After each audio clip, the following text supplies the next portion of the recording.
In Psalm 29, the psalmist says, ascribe to the Lord the glory that is due his name. And we have heard the word glory. We talk about glory.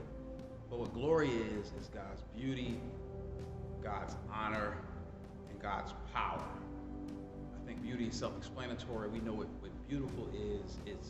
It's when something exceeds the expectations of norm, visually, even audibly, right?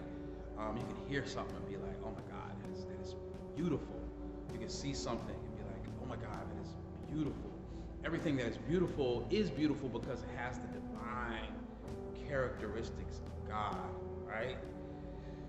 Honor, that's the first leg of the tripod. Honor is the second leg of the tripod. I usually use the example of my sister who's a judge, grew up with her in the same house. When she puts her robe on, she is no longer her first name. She is her honor because of the robe. And when you come into her chambers, you have to stand because she has to be honored, reverenced. And it's the robe. And God is robed in majesty. And so if it's anyone who we ought honor, stand and honor and reverence, it is God. The third leg of the tripod is God's power.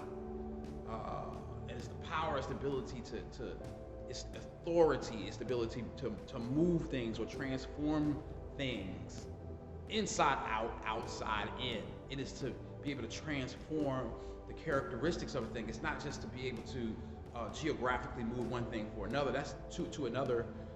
That's not the only way of manifesting power. Power can also be transforming something internally, changing the characteristics of a thing, from water to ice, from ice back to water, right? From a solid to a liquid to a gas. That's authority, that's power. And so God has the power to change a sick man and make him well, or a lost woman and she find her way, or take the gender out, or someone who is down. God has the power to pick them or transform them. You see, so what we need is not more cars, not more money. We praying for things. James talks about that. You pray, you ask amiss. Not more things, or not more material, or not more status, or not more political power, and not more, authority in the marketplace. What we need is more glory, more doxa. That's the word, more doxa. More of God's beauty, more of God's honor, and more of God's power. Because when we have more doxa, or we operate with more of God's doxa, we seek first the kingdom of God and all his righteousness, all of the other things will be added to us. So this week, I want you to focus not on necessarily the material. We got to work not on the material and not the social aspect, but I want you to just focus on more glory, more of God's glory manifest in your life.